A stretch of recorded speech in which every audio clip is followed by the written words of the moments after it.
Ingawa mimi naamini pamoja na hizo changamoto zote walizonazo au tulizonazo Young Africans, bado Yanga na nafasi kubwa kwa bingwa. Umesema hapo Simba hawezi kushinda zote. Yanga unamwona anaweza kushinda zote. Yanga kuna ile ni kurejesha spirit ya wachezaji. Kwa mfano leo Adela, kwenye group moja nimeona na nikashare na nini. Kuna mshabiki jana Temeke huko. Baada ya kupigwa goli la 3 Yanga akazimia peko hospitali kafa. Amezikwa jioni hii leo. Leo ndo kazikwa.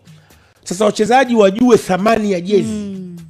Yaani mpira it's all about sio kwa sababu mpira tu burudani, ni maisha ya watu.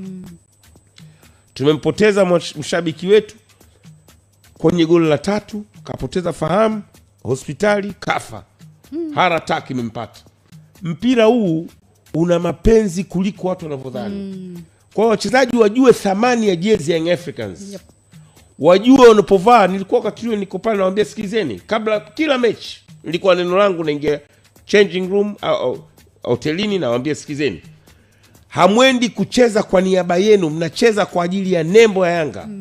Yanga ni kubwa kuliko nyinyi wote. Nilikuwa nawaambia very clear kwamba hakuna aliye bora hapa, na wakati tulikuwa na mastaa Mayele huku Fitoto huku Swaziziki, nilikuwa nawaambia no.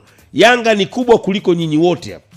Kachezeni kwa ajili ya jezi ya Young Africans. Msende kucheza kwa ajili ya utashi binafsi. Sababu kuna wakati mchezaji anaweza kana mpira anakataa kumpasia mwenzie afunge, atapata sifa zaidi. Iliyashaanza kutokea.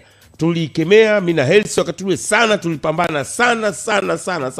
Sasa naanza kuona inarudi. Kuna kaubinafsi hivi na kiona kinaanza kuingia.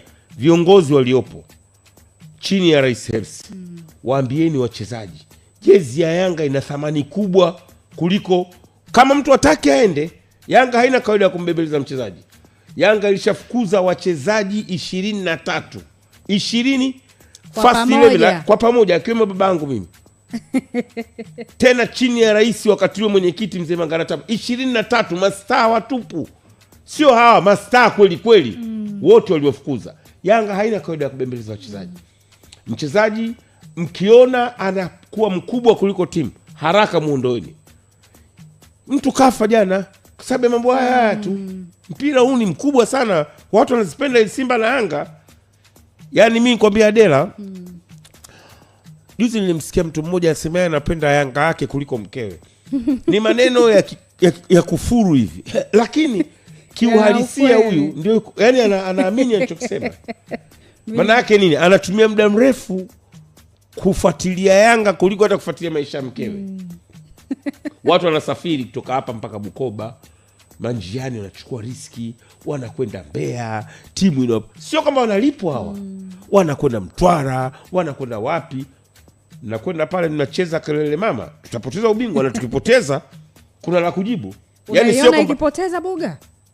Kwenye mpira kwa hii ninavyoiona trend, tunaweza tukapoteza. Wachezaji waambiwe mapema. Ubingwa huu, unajua kuna wakati tunaongoza kwa gap ya points 8, ikapungua 5. Leo wa Makolo wakishinda 2, shughuli bado pevu. Viongozi take action. Take action kwa kumuondoa Pedro. Zungumzeni sasa na wachezaji. Yanga mentality yake ni champions, sio mentality ya kucheza kufungwa. Inawezekana maki mimi silaumu kwamba kufungwa katika mpira, kufungwa lazima. Na mimi muumini, kuna wakati Yanga tuko tunashinda. Tuko katika kilele cha kushinda. Siku moja nikafanya press conference, nikamwambia sikizeni. Tena nilikuwa mahsusi kwa ajili ya neno hilo tu. Ipo siku Yanga itafungwa. Na niliwaambia wakati wa climax tuko juu na tunamfunga kila mtu. Lakini niliwaambia pamoja na yote, anzeni kujiandaa kisaikolojia. Ipo siku Yanga hii itafungwa. Kama wanafungwa Madrid, Barcelona, Bayern Munich, nini Yanga. Na sasa hivi sisi tuandae washabiki wetu kwamba lazima tuwatengeneze mapema huu mpira. Kuna siku tutapoteza.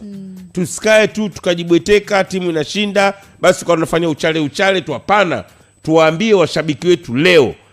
Pia inawezekana kuna siku Yanga haitakuwa ubingwa milele. Of course. Yaani hilo pia tuanze kuliandaa kiakili. Yaani tuandae watu wetu. Huwezi kukaa kileleni milele. Yaani hatuwezi kukaa kileleni milele. Hatuwezi kuwa mabingwa milele. Kwa hiyo lazima tuanze kuwatengeneza washabiki wetu wakiwa katika furaha, ndio unawaambia maneno magumu. Ujue ukitaka kumpatia mtu, mwambie maneno yanayochoma wakati akiwa katika furaha, atakuelewa kirahisi. Lakini ukimwambia sasa hivi, unajua Yanga hii kufungwa ni kitu cha kawaida, hala, tunatakiwa tuseme wakati tukiwa kwenye kilele juu pale. Sasa hivi watu hawatakuelewa. Watu wanakuelewa nini? Wanaona vituko vya jana vya wanakuelewa. Wanaona wanafanya uchale.